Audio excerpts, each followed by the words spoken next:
இந்த நிற்கிற 3 ஆடும் நம்ம ஃபேமிலியில் வாங்கின ஆடு.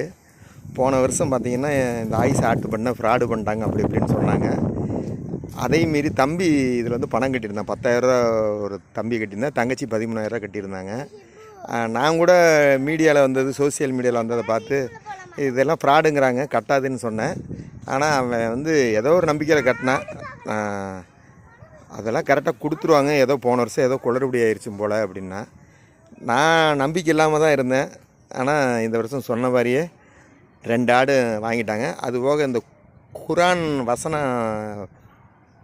மனப்பாட போட்டின்னு ஒன்று வச்சு அதில் வந்து திருப்பூர் ஓப்பனிங்க்கு ஒரு ஆடு பரிசுன்னு சொல்லுவாங்க. அதுலேயும் தம்பி கலந்துக்கிட்டு அதுலேயும் அந்த ஆடு ஒன்று ஃப்ரீயாக வாங்கினான். அது மொத்தம் எங்கள் வீட்டில் பக்ரீத்துக்கு இந்த வருஷம் 3 ஆடு.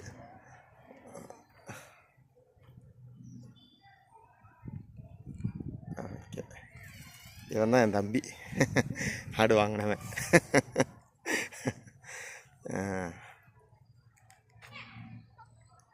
இங்கே திருப்பூரில் பணம் கட்டின எல்லாத்துக்கும் கொடுத்துட்டாங்களா? கொடுத்துட்ருக்கு. பரவாயில்ல.